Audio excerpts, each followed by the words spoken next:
Good evening, everyone. Welcome. Thank you for joining us this evening for this panel discussion, Witnessing Worlds in Transition, which is with Houston-based curators and artists, Christopher Blay, Dorota Biczel, and Max Fields. I would first and foremost like to thank our speakers this evening, Christopher, Dorota, Max. Thank you so much for being here with us. We're really thrilled to have you all together for this discussion, and I'm sure it's going to be a lively and stimulating conversation.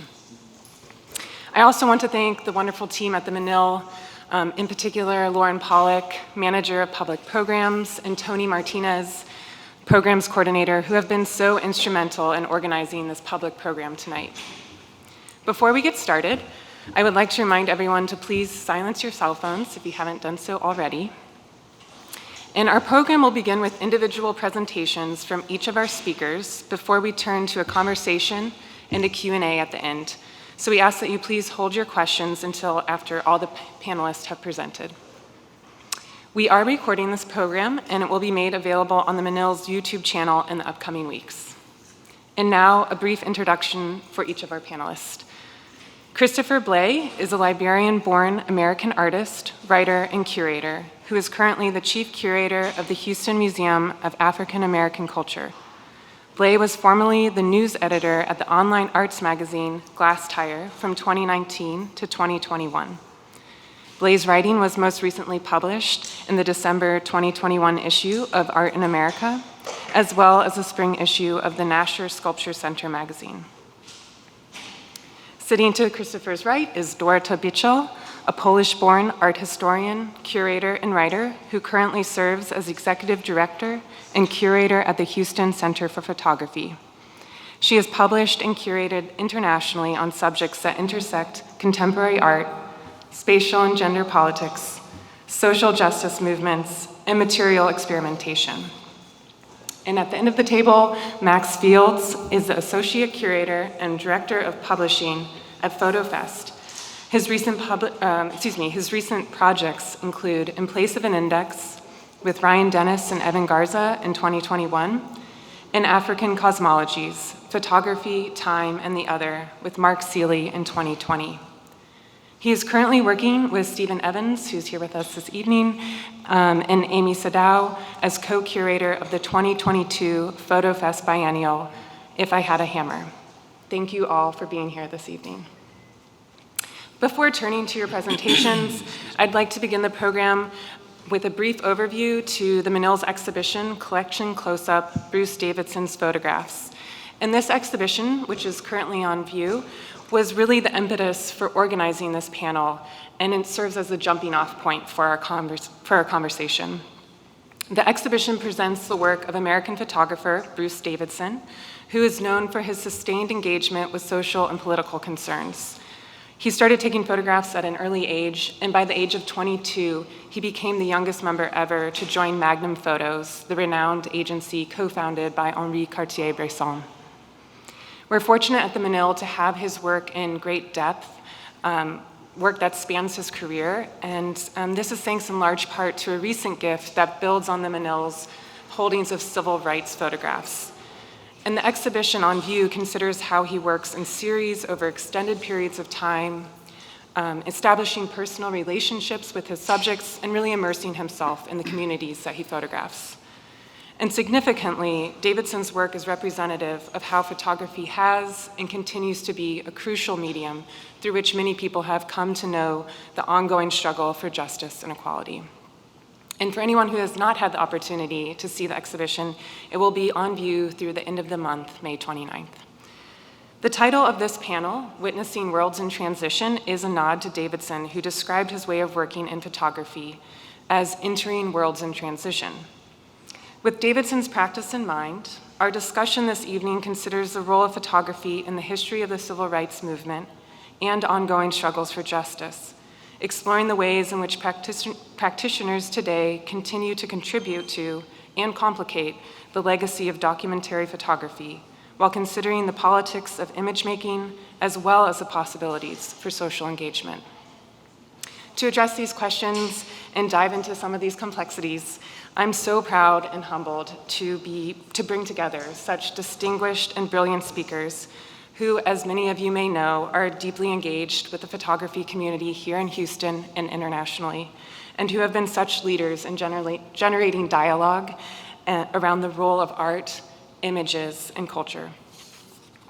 And before we get started, please be aware that some of the presentations include sensitive content that may be upsetting. And now I'd like to turn it over to Chris, who is incredibly multifaceted. As I mentioned earlier, he's a wonderful artist. His exhibition, Future Power, Traps and Targets, recently closed in Marfa. In addition to curator, writer, with experience in a newsroom as a journalist.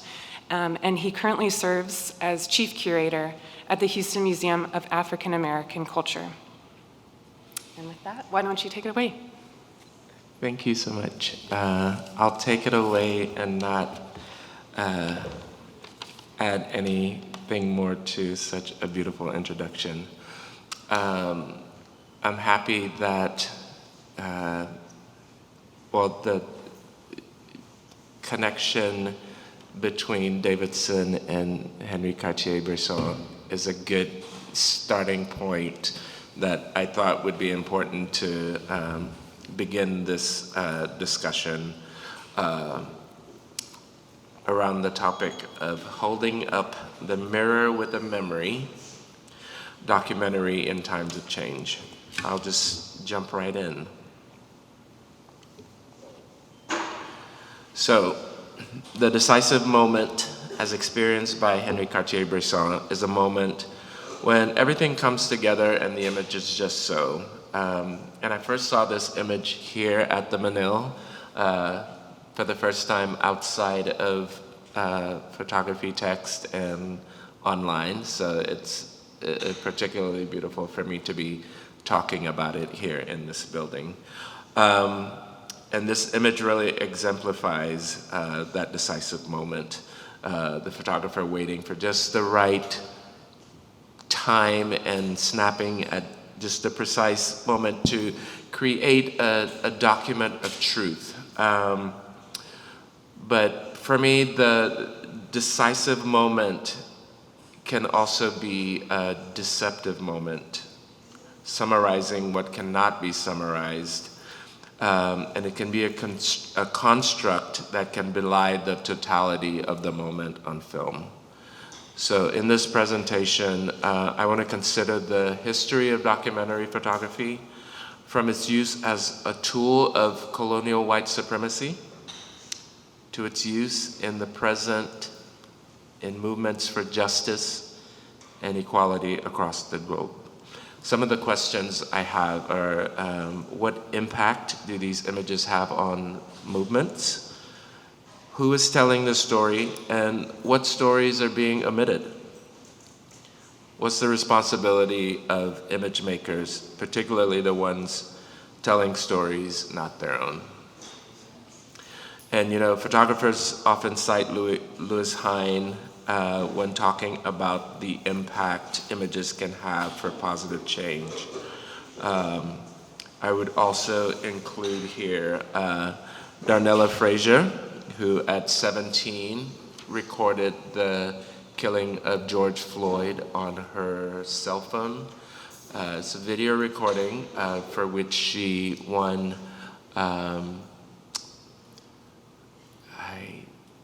she won a prize. I'm tempted to say an honorary Pulitzer, but I could be wrong. But I know she was honored for her sense of presence to make that recording. And I think documentarians like her can easily enter the canon of people recording things and being in that moment and sharing those important stories that impact our lives in those moments. Another person I would add to that list is Frank Dandridge, with the photograph here of 12-year-old Sarah Jane Collins. She was injured in the 6th Street Baptist Church bombing. That incident of course, leading to the 1964 Civil Rights Act. So I think historically there have been moments like this and images like these that have had a direct impact in changing the world while presenting the world as it changes. This image is from my photography teacher, the late Peter Ferriston. He did a series of photographs in Fort Worth, Texas, where, like Davidson, he spent over a couple of decades in the same neighborhood, photographing the same people, the same organizations. And I think this is a space where documentary works at its best. When photographers can commit and be present and tell the stories that are there versus the stories that they came to photograph. And that is a nuance, but an important distinction that I think carries through in the work of Ferriston and Davidson and artists that work that way. And you can argue that a white man photographing in a black neighborhood is exploitive. And the way that Peter responded to that was the lifelong commitment that he had to returning to this neighborhood and making these kinds of photographs. Now, the historical problem with this kind of photography begins with the British, French, and Belgian colonizers making photographs that sought to demonstrate their white supremacy. This image here by French photographer Félix Morin. This one was touched up by the artist Renluca Marinage, and her work is based on excavating these images and recontextualizing them and asking the questions about what agency these women had, what power and sort of exploitation did these photographers have on indigenous peoples around the world as they made these kinds of images. And the dark, ugly history of this kind of photography is also the history of documentary photography. It's an eerie parallel, and just sort of the clinical way that humans were categorized in these images to describe, and therein lies my idea of the deceptive moment, because looking at these images as document, as truth, historically is problematic because of who was making the photographs, what the purpose of the photographs were, and how it ended up justifying a lot of criminal genocide across the globe, repercussions for which we are experiencing to this day.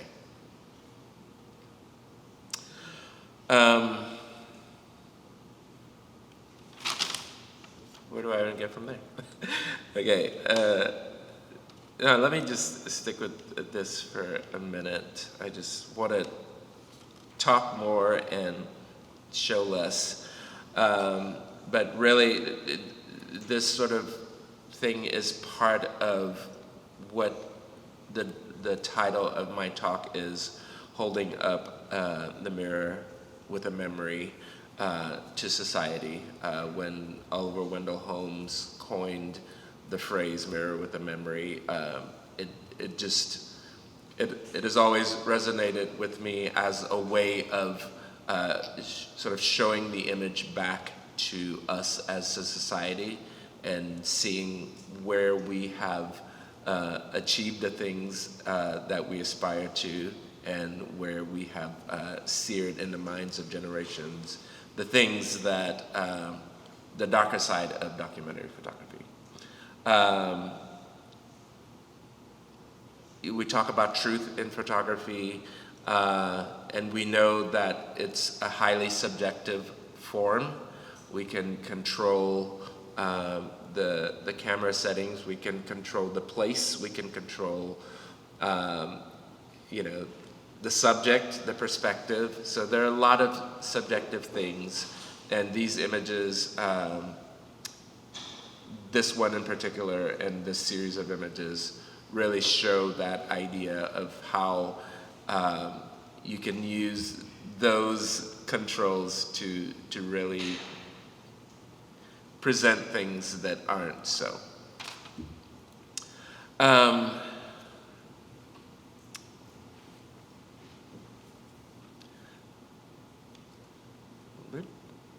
Forward. This is work by photographer Tanya Habjoka. She's a Jordanian Texan photographer, and she photographs in occupied territories and presents a sort of multi-dimensional portrait of life in the occupied West Bank, Jerusalem, and Gaza. And she titled this series Occupied Pleasures, and just really focuses on the life that happens while these conflicts and occupation politics swirl around. They're real people with real lives trying to do the things that we all want to do yoga, go to an amusement park, but it's just not the narrative it's not the popular narrative. And she is an outsider. She is Jordanian, she's not Palestinian, and she's photographing people at these borders with the issues that they're facing daily. I want to conclude this by reflecting on this series by Ed Ruscha, the Every Building on the Sunset Strip. These series of photographs were made in 1966, and it's a guy in a truck driving up and down Sunset Boulevard, creating beautiful images, all about car culture, the great westward expansion, go west, young man. But I've often thought about it in terms of what would have been possible for a black photographer in 1966 if this kind of work could have been made. So it's a kind of subtle omission from the history of image making. If you only think about it as this democratic medium that opens the world to everyone, some of the nuances of who has the power to create images can be lost. And so it's something that I often reflect on when I think about the history of documentary photography. So documentary photography, when used in ways that tell all of our stories with all of their complexities, can mark the important movements in times of change. We have to be aware of this history and how it has historically privileged a small group of people in order to move to a place where we are the people telling our stories, and how this changing world affects us. Thank you.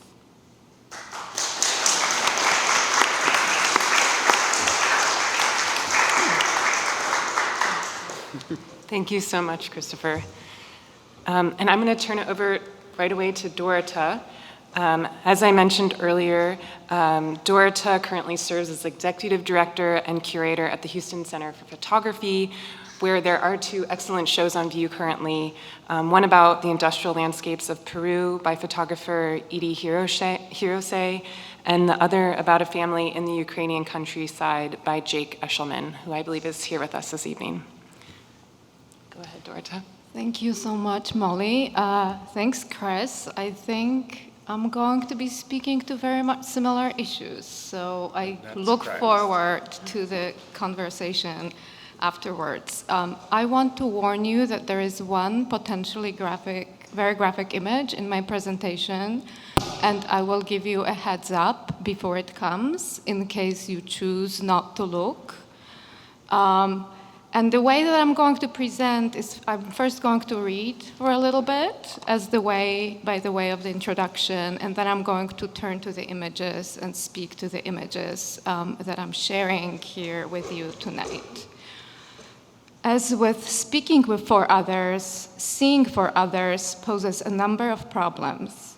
As philosopher Linda Alcoff summarized, the effects of such practices is often erasure and reinscription of sexual, national, ethnic, and racial, and all other kinds of hierarchies. The ethics of seeing has not been absent from the purview of photographers committed to social justice, who, like concerned photographers of the Magnum Network, advocated for the production of socially and politically minded images with the potential to educate and change the world. However, at the same time, diverse social and decolonization movements challenged privileged outsiders' role in communicating the stakes involved in their struggles. In 1965, for example, in one of the most memorable and my favorite statements of rebuttal, Senegalese writer and film director Ousmane Sembène charged the celebrated French auteur of cinéma vérité, Jean Rouch, with one succinct sentence: "You look at us as if we were insects." In a similar vein, against the grain of the incipient institutionalization of so-called fine art photography, in his 1968 essay, Understanding a Photograph, British poet and critic John Berger resolutely rejected the idea that photography was fine art. Rather, Berger posited a photographed image as a weapon, which, as he stated, to quote, "we can use and which can be used against us," end quote. In this context, this profound paradigm shift, in my presentation, I consider the role of vernacular photography and what came to be known as community photography to self-represent claims for social justice. To this end, I will pay special attention to TAFOS, or Taller de Fotografía Social, or Social Photography Workshop, that operated in Peru between 1986 and 1998.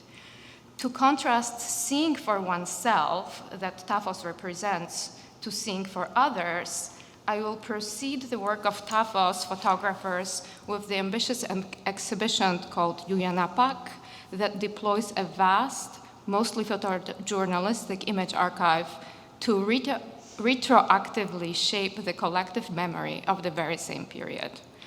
Finally, if time permits, I might also touch briefly upon this widespread use of identity photographs and family photographs as tools to denounce human rights abuses and war crimes. As one of the primary tools of the nation state, an identity photograph that you can see here in the photograph on the left actually, might be considered a quintessential example of optical media. However, I would like to show how this pervasive tool of control is continuously appropriated to make visible those who are intended to be erased and remain unseen by those who produce and wield those optical weapons. As I mentioned, to examine the interrelated uses of seeing for others, seeing for oneself, and photography as a weapon today, I'm taking you on an image journey to 1980s and 1990s Peru. This period was very challenging for this culturally and socially complex and diverse country. In 1980, the militant Maoist guerrilla group officially called the Communist Party of Peru the Shining Path, raised arms against the state, soon to be joined by other radical guerrillas clamoring for radical democracy. What is officially known as the internal armed conflict that lasted 20 years, formally never really ended. Between 1980 and 2000, it claimed more than 70,000 lives in one of the bloodiest conquest wars in Latin America, or in the Americas, broadly speaking. In the context of mounting atrocities and human rights abuses, all sides of the conflict deeply relied on images in their struggles, mobilizing their perceived persuasive power. Indeed, as my colleague Miguel Lopez observed, the period of the 1980s and 1990s was profoundly shaped by the phenomenon that can be described as an image war. Both the Shining Path and the state deployed images and image-worthy actions that you can see depicted here that were explicitly meant to be photographed in order to shape the perceptions and belief of the populace on who they were and who they were working to become. And when I say they, I mean the Shining Path, the state and its military forces, and finally the nation itself. In 2001, in the wake of the fall of the dictatorship of Alberto Fujimori and the elimination of most of the active rebel groups, Peru's president established the Truth and Reconciliation Commission. In addition to amassing thousands of testimonies from the most remote areas of the country, the commission relied heavily on images to illuminate the occurrences of the 2 prior decades. Indeed, in addition to its massive 9-volume report that documented the gross violations of human rights that had taken place, including mass murders, extrajudicial killings, and forced disappearances, the Commission's main means to establish facts and to shape the understanding and memory of the conflict was a vast photographic collection culled from over 90 individual archives, including newspapers, magazines, independent photographers, international news agencies, human rights organizations, police and military files, the Catholic Church, and finally, the victims' family albums. By 2003, a small team of independent photojournalists led by Nancy Chappelle and Banju Mohana selected nearly 300 of these images for the traveling exhibition Yunanapak para Recordar, that is in English, In Order to Remember. So if you want to turn away or close your eyes, please do. The exhibition contained images from various sources. However, most were photographs by local and international photojournalists, many of whom sacrificed their lives to document the ongoing violence, like the 8 depicted here who were killed by the rural peasants in the province of Ayacucho. The curators posited their show as a repository of irrefutable documents and a sanctuary of truth. In the spirit of reconciliation, however, they called, and I quote, for art to serve as palliative against pain. Aesthetics and history would be combined to evoke a response of compassion, solidarity, and reconstruction. So, as it is often emphasized, the majority of the victims of the 20-year-long conflict between guerrillas and the state were individuals often seen as the Peruvian silent majority, impoverished, rural, Quechua-speaking peasants, and other indigenous groups. They constituted 75% of the murdered and the disappeared, and the astounding 40% of them came from just one region, Ayacucho in the south-central Andes. As many activists and engaged social scientists and anthropologists argue, to this day, this indigenous majority in Peru is heavily discriminated against by the elites of the Spanish Criollo descent. So this is here where I will turn away from my script and in turn to these photographs, to the photographs themselves, to point to the ways in which the so-called victims are represented in the exhibition Yunanapak, and how they were then were representing themselves as the participants in the TAFOS workshops. So the curators in general avoided graphic images like the one that you just saw previously. Instead, the majority of those 300 photographs were images that they identified as having some sort of iconic or symbolic qualities that could evoke grief and pain.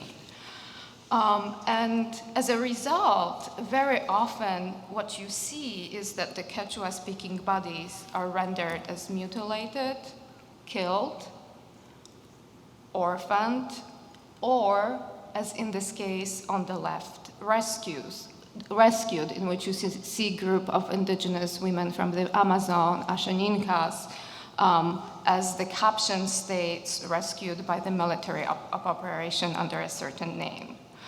The dominant motive is the motive of grief, the mourning mothers and children's. And if we see any actions of calls for justice, they mostly appear as this photograph on the right-hand side of the screen, in which we see parents, especially mothers of those who are forcibly disappeared, most often by the military forces of the state, that clamor for having their children returned to them alive. And I'm just going to move on for the sake of time, right? But I think that this image, right, this is a very particular image because it is an image of images within the image, right? And those images that really play the crucial role here are those images who are taken from identity documents, probably national ID cards in most cases. And I think that if you look around, we see this type of manifestation appear in multiple cultural contexts across the globe, definitely in the 1970s dirty war in Argentina, in Chile, in Brazil. I've seen them in the photographs from Iraq. I've seen them recently in the photographs from the Ukraine. So I think it's just very important to think about the role of this most humble and supposedly the image of surveillance that is here appropriated for a completely different reason. So in contrast to the demand to look and learn to see or truly see the victims that Yuyan Pak proposed, I want to turn to a completely different picture of the highland heartland of Peru and the migrant neighborhoods in the Peruvian capital, Lima, that emerges from the archive assembled by Taller de Fotografía Social. Between 1986 and 1998, TAFOS ran 27 workshops in 8 provinces of Peru, including some of the most affected by the conflict. During the 12-year period, it had more than 300 participants. Professional photographers, like the project's co-founder, Thomas Mueller, and his wife Hilda, and all the photographs that you are seeing are from their archive, worked with the community leaders, local human rights groups, and labor unions to enable them to teach themselves photography so that they can support their respective struggles with their own photographs. So I just want to provide a very different overview of those communities that emerges from this very extensive body of work that contains almost 200,000 negatives, pardon. First of all, I was really struck by the series of images that represent maintenance of the minutes of the community assemblies. And what is especially important is that we often see older individuals who are maintaining those community records, which is incredibly important, right? Because in the context of, I will just be blunt, as somebody who spent extensive time in Peru, in which these groups are very considered uneducated or illiterate, right? This manifestation of maintenance of records by the community itself is incredibly important. The communities are also deeply invested in communication and self-representation, and this is evidenced by their extensive work preparing what is known as mural newspapers, which are community newspapers displayed on the walls. And I think what is very important to point out here is that in the image on the right, the writing is not in Spanish, it's actually in Quechua, so in the indigenous language. They are also producing exhibitions so that the communities can see themselves represented by one of their own members. I think what is also important is that there is a number of photographs that depict very important issues that heavily affected impoverished populations, but are unspectacular in context of the gory images of the war, right? So for example, on the left, you see the image of the neighborhood school built from bamboo mats. And of course, those photographs also capture a great range of subjects from very distinct local traditions and customs, as well as beloved neighborhood characters, as this guy on the right with the nickname Rambo Cholo. Those of you who speak Spanish will understand the joke. I think very importantly, death is not absent from TAFO's archive. Many photographers capture the last moments of their relatives' lives. However, this is a very different image of death than violent death. It is always intimate and personal. And just as a side note, also a great deal of images present peasant self-defense units, so so-called rondas campesinas, right? So again, not victims, but active agents of protection to their communities. And finally, there are simply, in face of insurmountable adversities and unspeakable violence, there are dozens and dozens of images of sheer joy, delight, and simply speaking, fun, which I think is a great point that we both bring together towards the end of our presentations against all the possible inequalities, injustices, and violence. So this is just a very brief overview of how indigenous folks in Peru are presented in the ambitious UNANPAC exhibition and in the photos of the TAFO's archive. We could have a long conversation about whether photographs can serve anyone as effective weapons or whether they can be used as evidence and how and when, whether they can evoke compassion and how and so on. To this extent, if someone is interested, because of the grand claims of UNPAC exhibition, there is a lot of really interesting writing on the role of photographs and how they function within it. But perhaps the most important thing to remember is that each photograph is as much the record of what is seen and the record of what is not seen. So when we see for others, it is always worth asking what these others would like to see themselves. Thank you so much.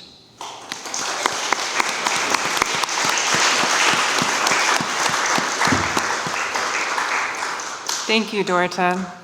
And now to our final speaker this evening, Max Fields, who is Associate Curator and Director of Publishing at PhotoFest, where he's currently preparing for the upcoming PhotoFest Biennial, If I Had a Hammer, that considers the ways artists utilize images to unpack the ideological underpinnings that inspire collective cultural movements around the globe. Take it away, Max. Great. Thanks so much, Molly. Thanks so much, Lauren. Thanks so much, Tony, and everybody at the Menil. It's really exciting to be here. I've had too much coffee. I'm going to try and speak slowly. John Berger's landmark work About Looking, a collection of essays published in 1980, explores both the transformative role images have on our vision of the world and argues, quite eloquently, that context, and only context, imparts meaning to an image. This lecture borrows both its title and its central tenets from Berger's eponymous work. My lecture is presented as a response to the questions, what are the contemporary conditions that inform looking, and how do these conditions of looking relate to, reflect, and affect contemporary social movements? To pose these questions now, more than 40 years after Berger's text was printed, necessitates surveying a world foreign to that of the author's originary study, a world post-2007, the year that marks the rapid expansion of media structures and systems following the release of Apple's iPhone.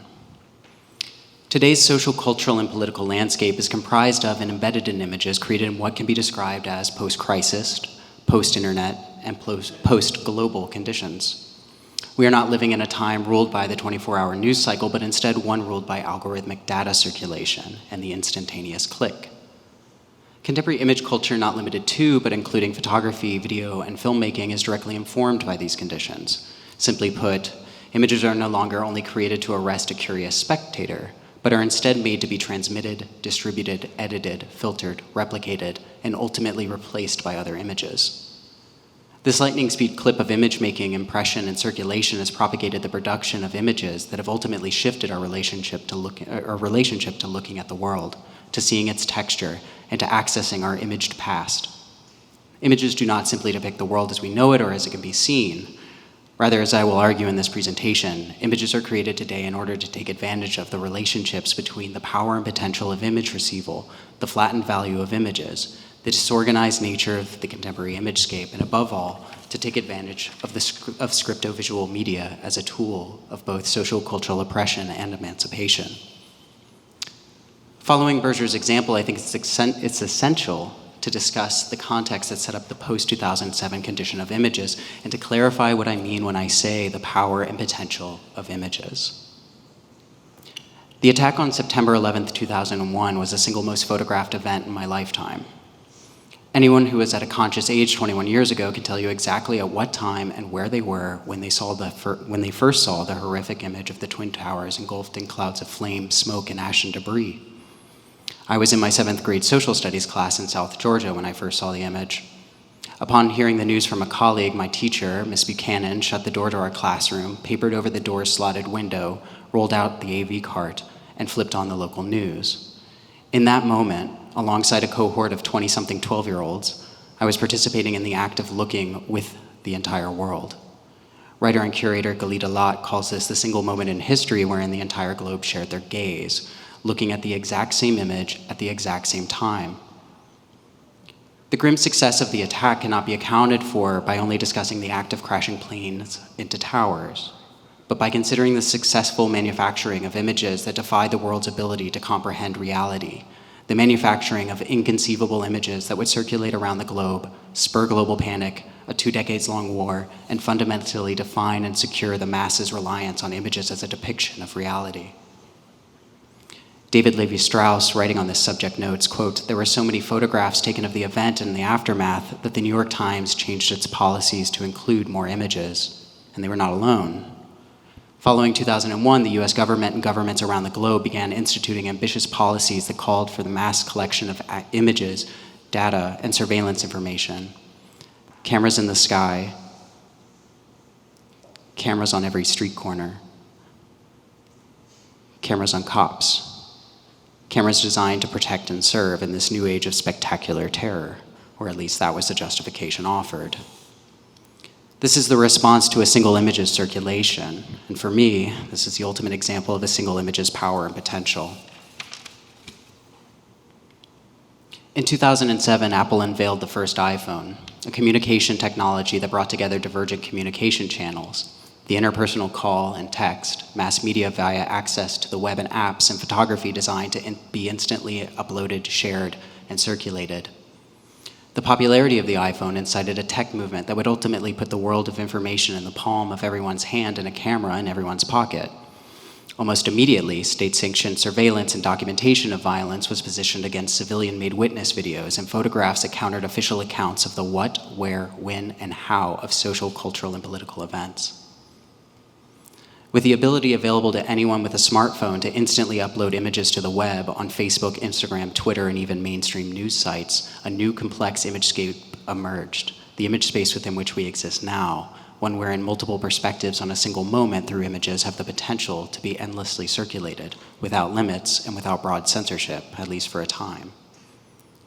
The consequence of this influx of images and image takers is a restructuring of image politics in relation to socio-political events, wherein the concern for ethical capture and circulation become the responsibility of the masses.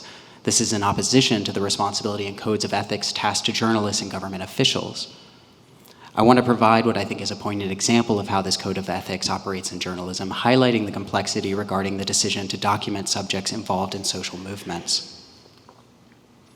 On May 28, 2020, 3 days after the murder of George Floyd in Minneapolis, writer and photographer Jamal Jordan posted this image of Edward Crawford hurling a tear gas canister away from protesters in Ferguson, Missouri. He writes, quote, "When considering journalism's role in moments like this, I always come back to this photo. Robert Cohen, the man who took this photograph, won a Pulitzer. Edward Crawford, the young man photographed here, died suspiciously 2 years later." Photographers, journalists, and activists have long been aware of the danger of documenting struggle, protest, and revolutionary action. An image created to shed light on the reality of a given situation or event can as easily be used as a tool for identification by those whose interests are not aligned with or in complete opposition to those interests of the subjects within the image. Edward Crawford's participation was captured. He was identified by the photo and his subjecthood was threatened. And as Jordan states, the documenting photographer took home a prize and the image became iconic, reaffirming to photographers the belief that the liberatory potential of photography outweighs the potential for violence that such images also create.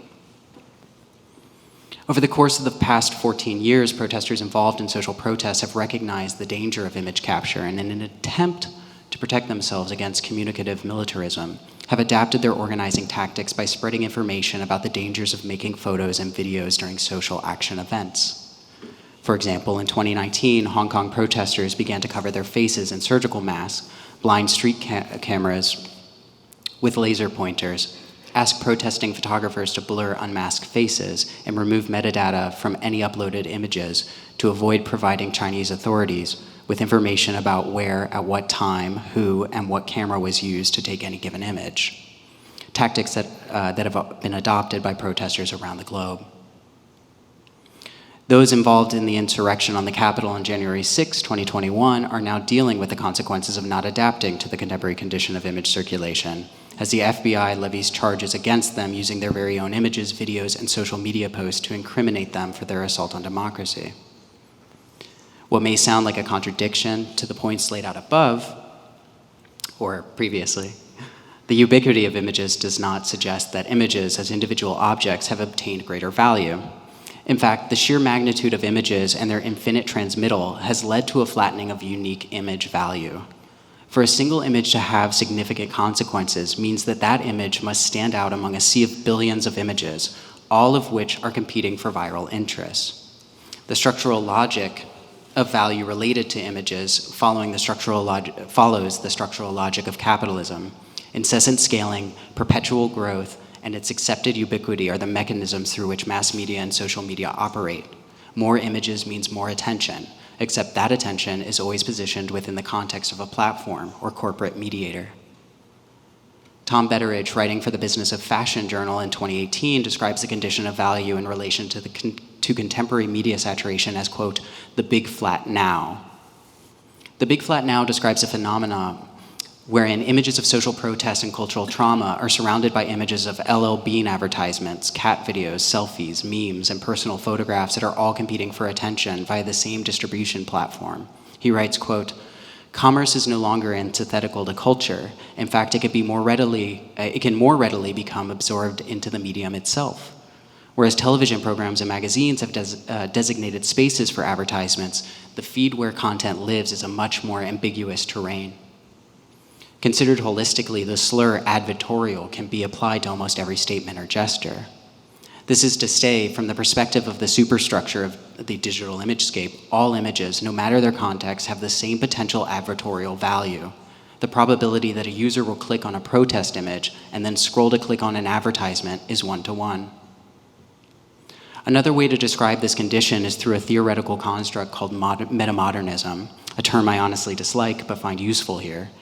I'll turn over this definition to UK rapper Blind Boy Boat Club, who in an interview aptly describes this theory in regards to media circulation, stating, ironic. But right now, they say that what we live in is metamodernism, which is informed by the internet as such, whereby we have sincerity and irony existing alongside each other perfectly.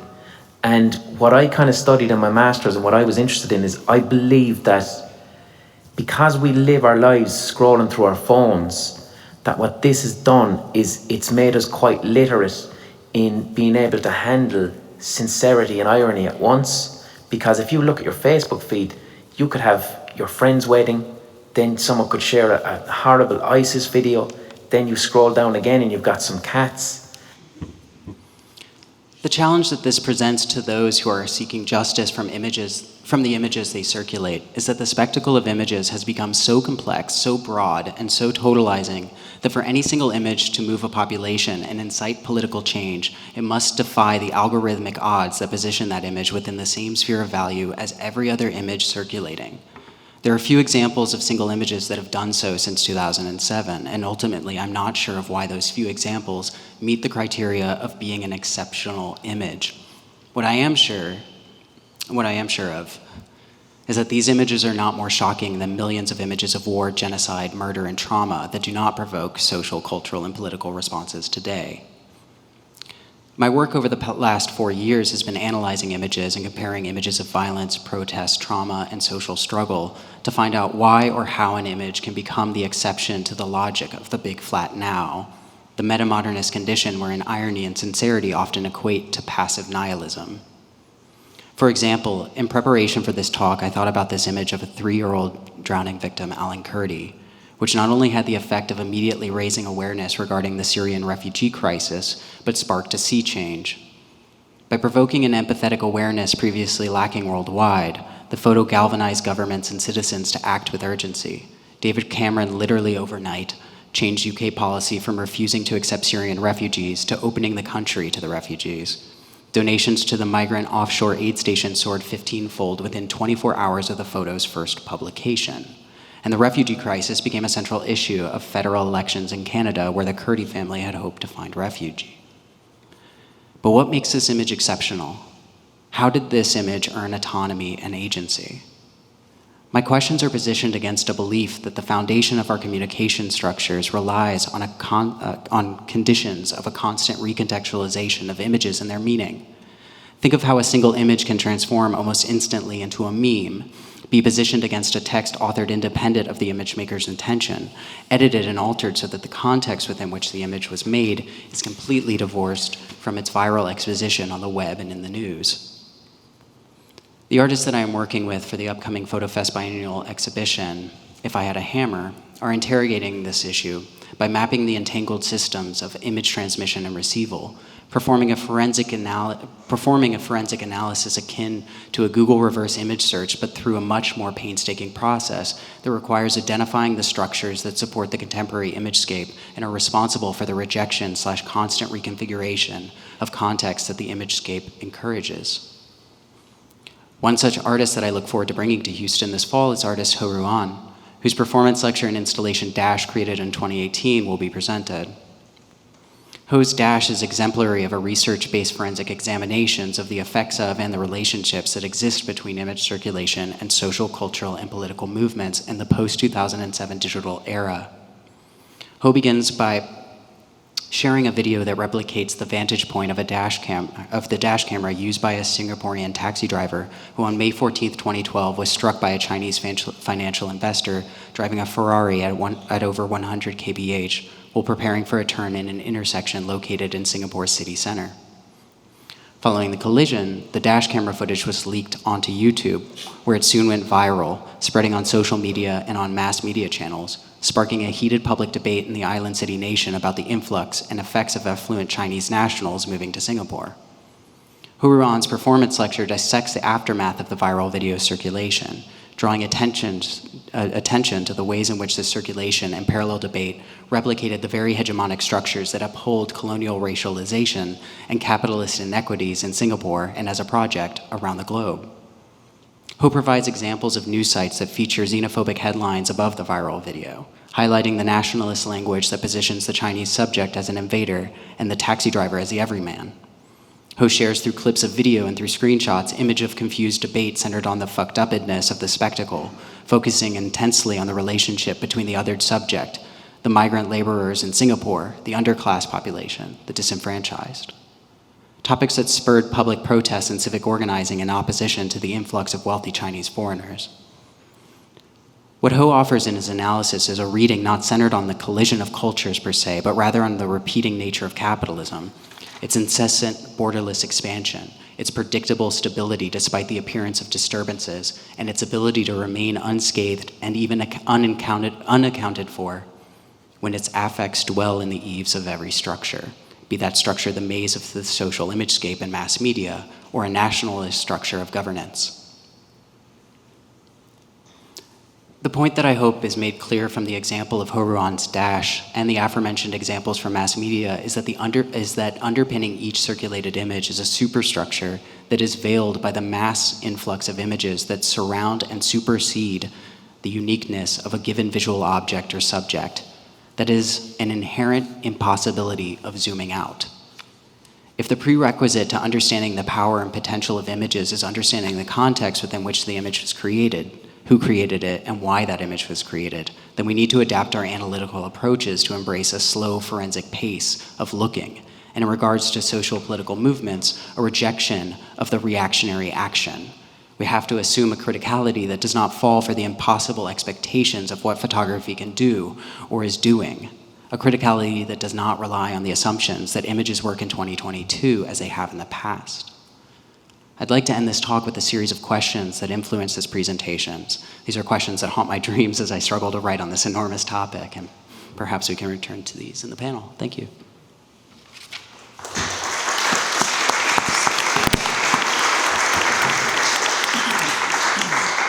Thank you so much, Max, and thank you all for your incredibly fascinating and rich presentations.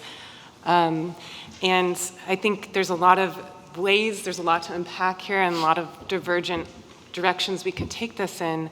But one place I would be interested to start, and maybe that ties into your different presentations, is thinking about the objectness of photography, how it's tangible and touchable, and that in some ways returns us to its supposed empirical nature, but also how we experience it physically up to through devices, through the iPhone, on this laptop tonight, and I guess that also brings up questions of circulation. But I thought we'd start there. I thought, Dorota, your presentation about vernacular images and the very physical nature of those was really interesting. And if you want to speak more to that, or if Christopher or Max, do you want to jump in, please feel free.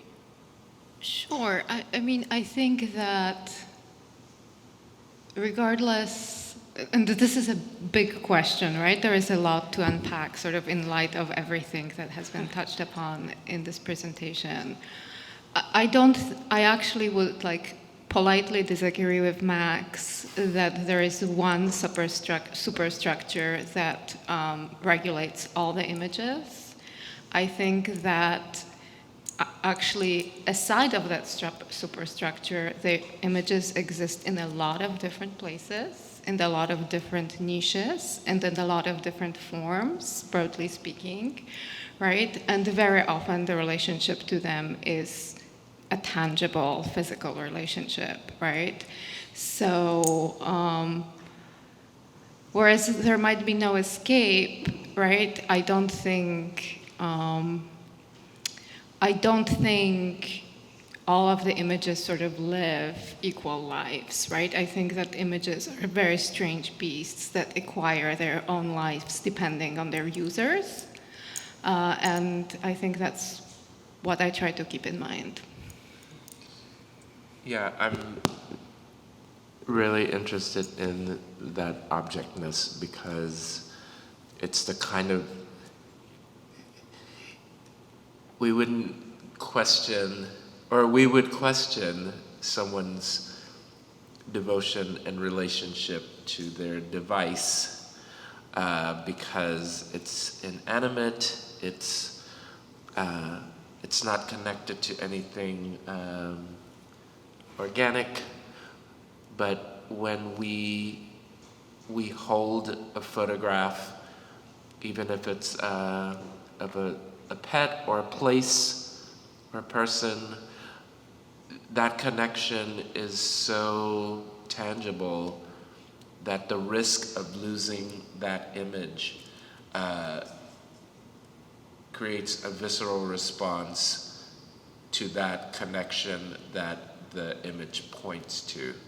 So, but even in our, the new, what did you call it, the new big flat? The big flat now. The big flat now, even in the big flat now, when we, as these really fragile devices that hold a lot of our images, get dropped in a pool like mine once, and you lose those images that you have so many of, you feel a visceral loss. It's so the connections created by these images have something to do with the subject, but it also has something important to do with the physical object. And I think that's why we're, there are people doing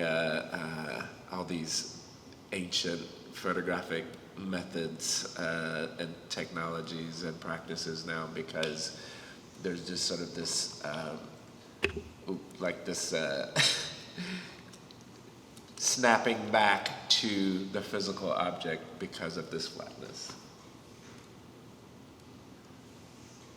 Do you want to say anything about that, Max? Or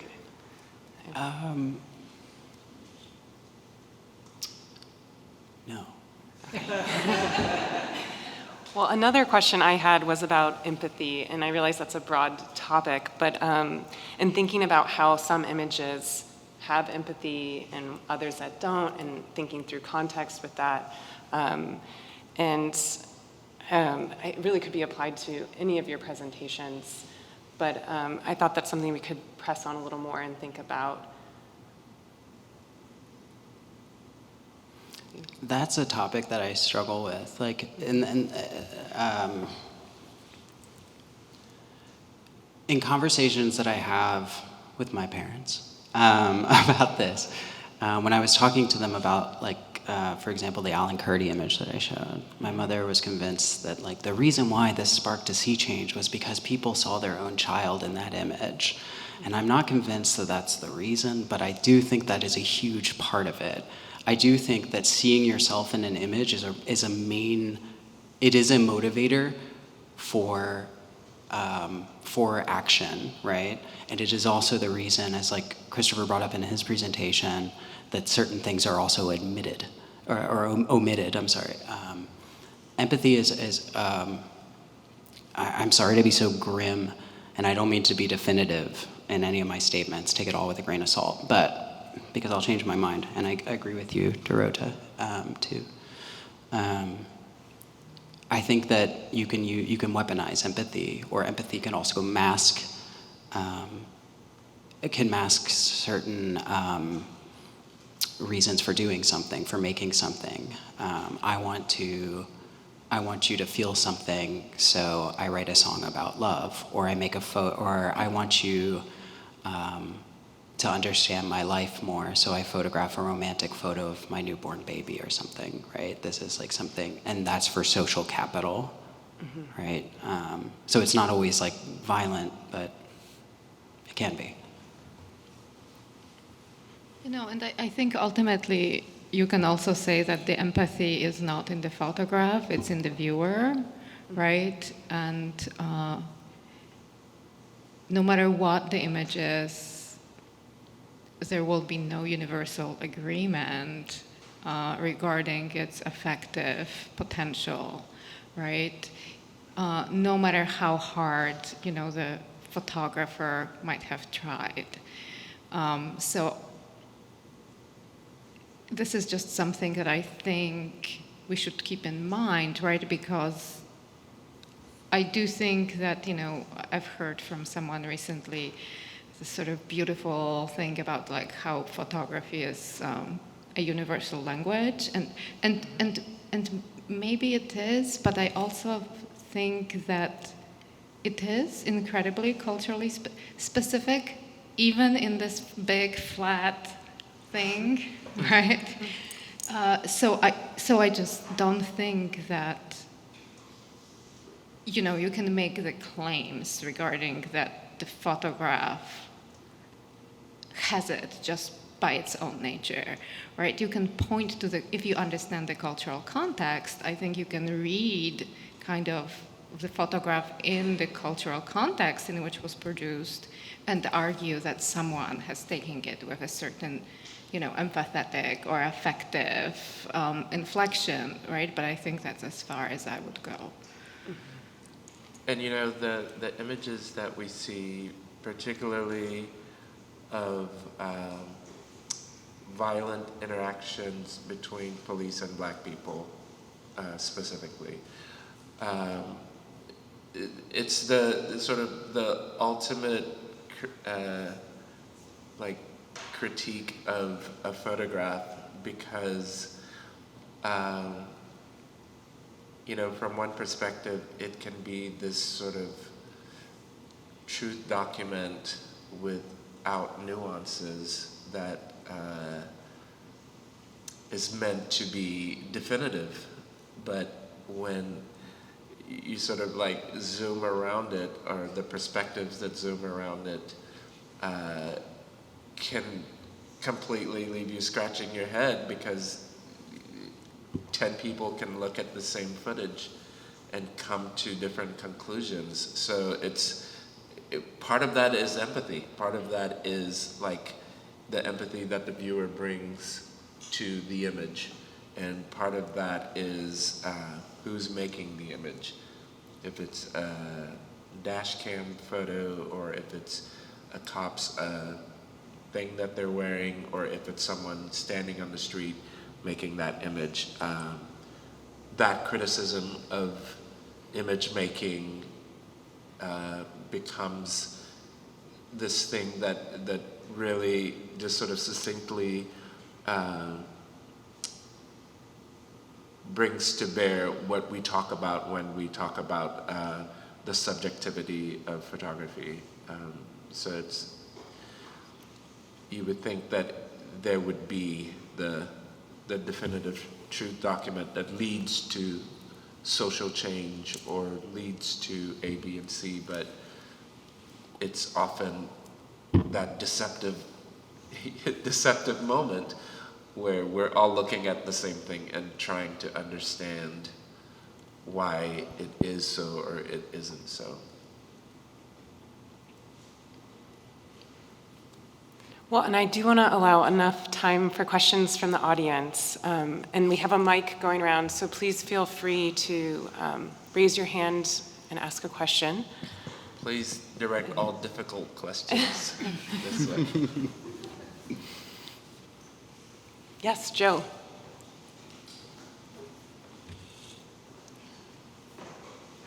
I guess this is more of a statement than whatever.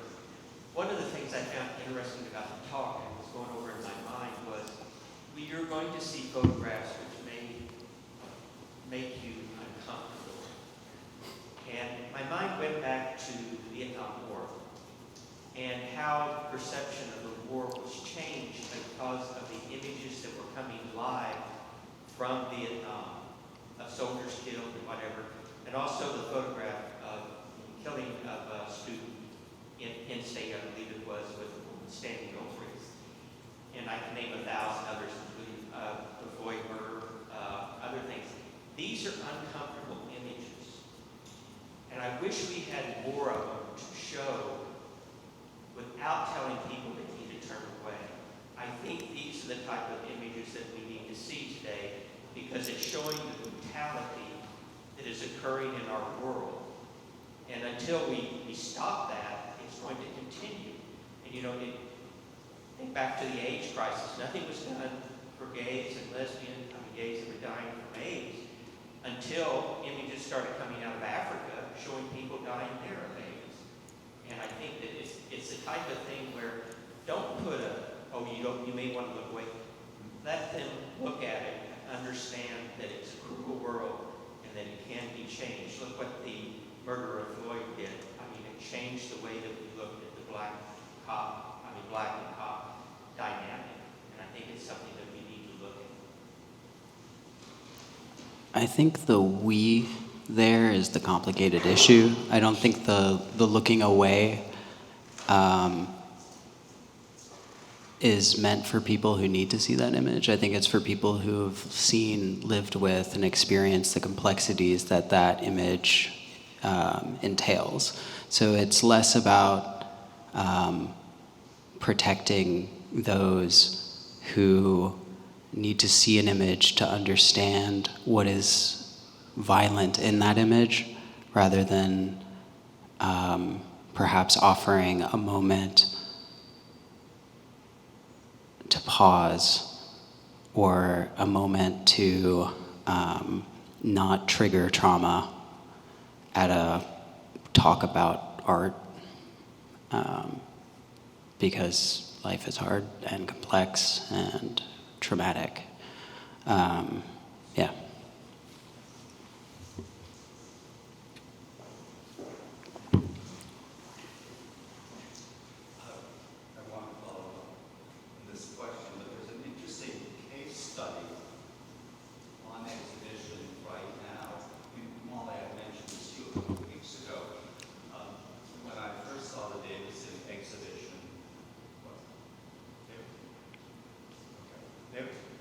When I first saw the Davidson exhibition, I was struck by the fact that there is a photograph of a member of the Ku Klux Klan.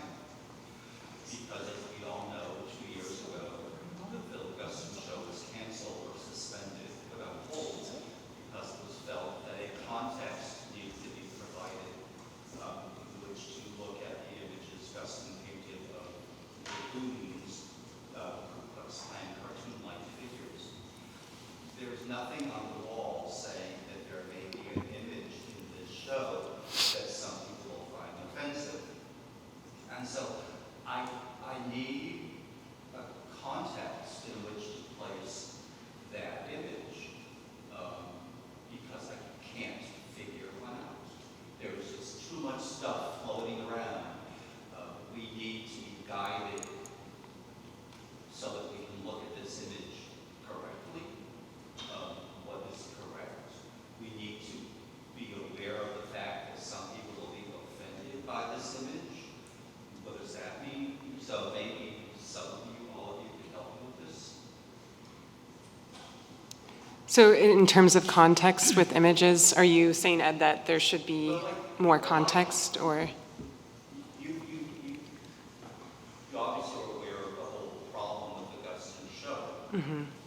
Yet you chose to show the image, okay? With all the knowledge floating around, its suspension and stuff like that. Why did you choose to show that image? I thought it was an important image to show as part of Davidson's Time of Series, or Time of Change series, which is his series that he built over 4 years, documenting the civil rights movement in the United States. And I think, as many of you may know, the Menil is somewhat famous for not providing many didactics. And we do make efforts to make work accessible through things like the gallery guide and our website. But that, I thought, was an important image to show as part of that series. And I thought it would be an omission not to include it. Molly, can I just add something? Because it occurs to me that there is a big difference just in terms how we see photographs versus how we see paintings. Mm-hmm. Because we tend to see paintings as one-off, right? They are, we focus on them as sort of self-contained worlds, whereas in contrast, we often look at photographs in the series. And when we look at the photographs in the series, the images kind of contextualize one another, in the sense that they frame one another. So I don't think that from that perspective, I would be careful comparing paintings to photographs. Yeah, and it's also like there are two distinct conversations happening with clan iconography in painting versus photography, because Vincent Vincent Valdez versus the Davidson photograph versus Guston versus Andre Serrano's depiction of hooded figures. I think the photographs don't garner or like attract the kind of criticism because of what Dorota's saying, that it's more interpretive, and so the suggestion is perhaps if you're depicting this thing that you could alter and you chose not to, versus the photograph which is seen as a document. Well, so yeah, just to add on, right, because I think it's important, right? Of course, we know that there is a wide range of photographic practices, and photographs have always been manipulated, but right, there is a sort of like a baseline premise that it is a record of the thing seen, right? Whereas when we see a painting, the sort of insertion of the subjectivity of the artist is immediate, right? And I think that's right, and sort of like symbolic load that is being added when the image is painted.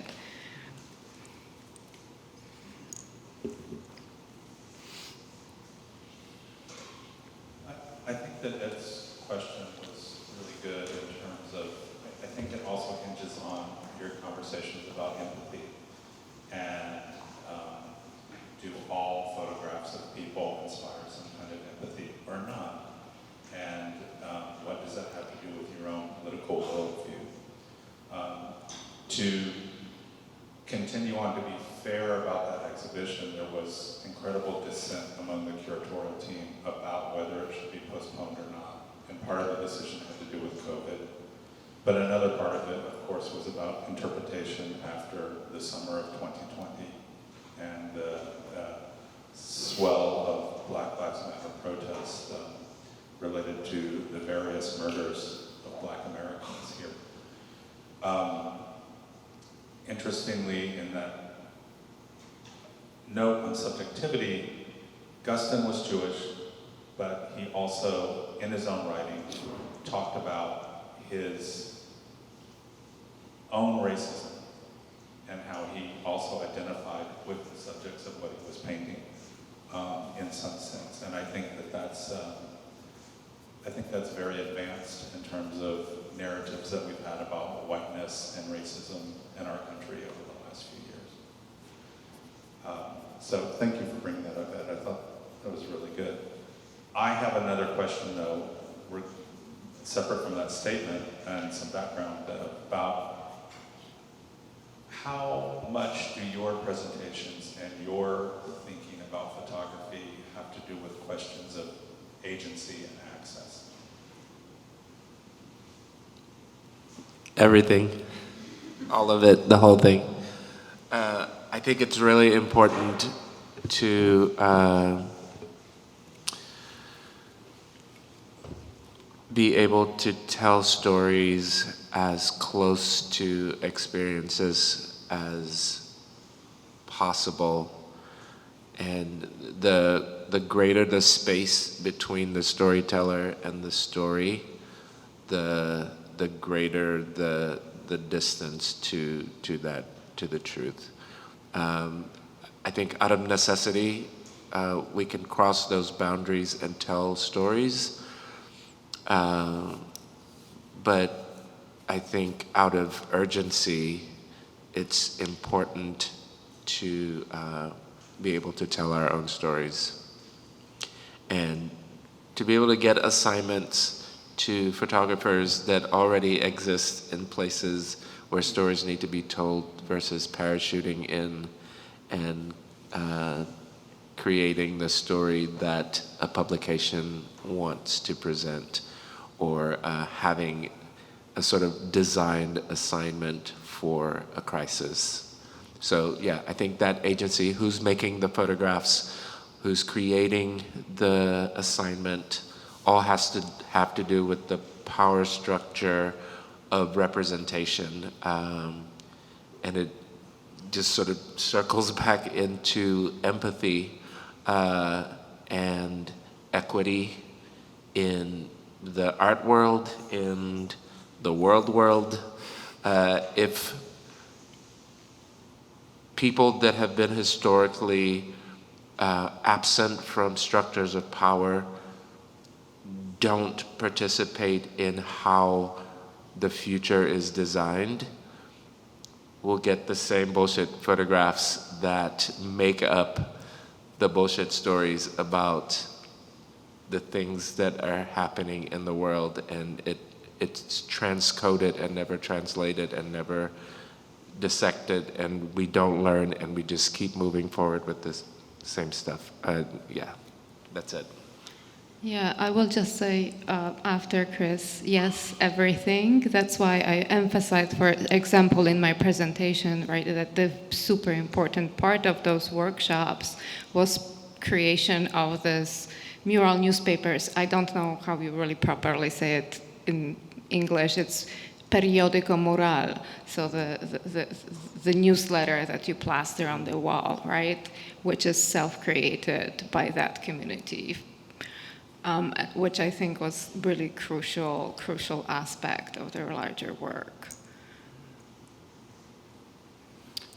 Yeah, it's questions of surrounding agency and access in regards to both, photographs that circulate in mass media channels, online and through journalism, and as they exist in archives is definitely a place. It's definitely a subject that I think about constantly. But what I'm usually interested in, and because I mostly work with contemporary artists and who are usually looking back at a history. I mean, that's just it. Maybe I have a thing. I have a type. I'm really interested in how people talk about agency and having these conversations and asking the question that you're asking, like, how did this image earn agency? Or how does this artist provide access to, or how does this image provide access to certain information, and how does it, or maybe how does it enable other subjects, people, to have or to take on some sort of agency? I usually don't have any answers. If you notice, my talk just didn't have any answers to anything. It had a lot of questions that I've been working through, and so I just think that's something I consider, and I think that it's really important to ask questions like that, where is the agency within photography? I think it's important to continue to ask that question constantly. I think about there was a panel in 1999 at the SF MoMA called "Is Photography Dead?" and it was with Walid Beshti, and Walid Beshti is photography is dead. We should stop talking about it. It's really boring, and let's just stop all of this nonsense. But in complete disagreement, as I've become so inundated and so much a part of this world and the discourse surrounding it, I've realized that asking the same tired, cliched questions are so important, because the context within which those questions are asked changes. So everything, the responses change, and the complexities around those responses change. Thanks for that question. Well, I think that might... Oh, is there one more question? One more question. Okay, I'll do one last question and then wrap it up. Thank you. Yeah, it kind of hinges on what you were just talking about, and looking forward into the future of photography, and whether we think, you were talking about 2007 was the first, phone and camera in every pocket, right? And that was only 15 years ago, basically. And from what we've seen with internetization of photography, and the loss of that tangible that we've been talking about as well. Like print media is kind of going down the drain, sadly, so almost everything is going onto the internet, and we are losing that connection, at least in the Western world, touching, print photos and in galleries and such. So my question was basically, are you optimistic about the future of photography as a weapon and as a tool and as fine art, or do we think the big flat now is just going to, in the next 15 years, continue to inundate the world with photos and cover some of the stuff that should be seen but is not being able to be seen because of the sheer mass of photos that are being created and circulated, and not necessarily tangible. Thank you. So optimistic versus pessimistic about the future? I'm neither optimistic nor pessimistic. That is my legal answer. I'm going to leave it at that. It's a really hard question. I also think that terms like big flat now and metamodernism are super goofy and will totally be dated and totally meaningless. I was talking to somebody today and I was like, who would have thunk that Netflix, 10 years ago, who would have thunk that Netflix would be struggling right now and worried about are we going to be around? And 10 years ago, I wouldn't have said Netflix is a middleman, but tell that to anyone now. So I think the future of images online, I don't know. I'm not optimistic or pessimistic. I just kind of asking questions about it. Who knows if any of it'll be around? I have a feeling that there is a subtext to your question that you did not clearly articulate when you said optimistic or asked us to qualify as optimistic or pessimistic. So to answer the question, I would have to know the subtext. But I would just say, I agree with Berger. Photography is not fine art. It can be inserted in fine art context and used in the fine art context, right? But it is completely distinct life that has very little to do with common, in general, broadly speaking, with common characteristic associated with fine art.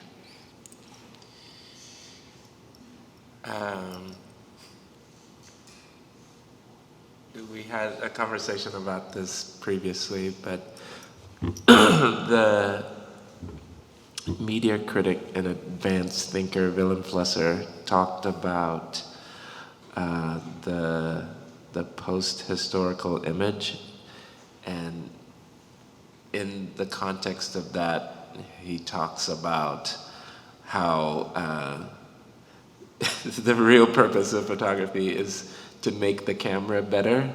So we're in this feedback loop. The camera says, I want to get better, and so it tells the photographer what kinds of images to take, and then the publication says these are the kinds of photographs that photographers want. So let's make a camera that can make these kinds of photographs. And so this loop of creating images just becomes this thing that makes the camera better. So the future is gonna be weird, obviously. Maybe intravenous photographs, I don't know.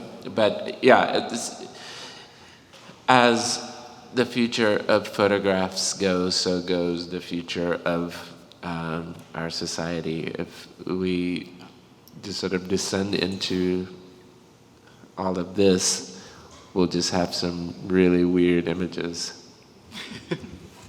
And I'll just add too, I think in testament to all of your wonderful presentations, that there are these wonderful counter-narratives, to borrow Brian Stevenson's term. And I'm inspired by artists and activists, Darnella Frazier, Tafos, that are creating these counter-narratives in this moment, especially where we are saturated with images in the meta, what was it, the metaverse? or the meadow. Let's just stop with the Something term. like Let's that. just drop. But The I- big flat meadow. You brought it out. Well, I think that's a good place to wrap it up. And I want to thank our panelists again. Thank you so much for such wonderful presentations. Thank you. And thank you all for coming.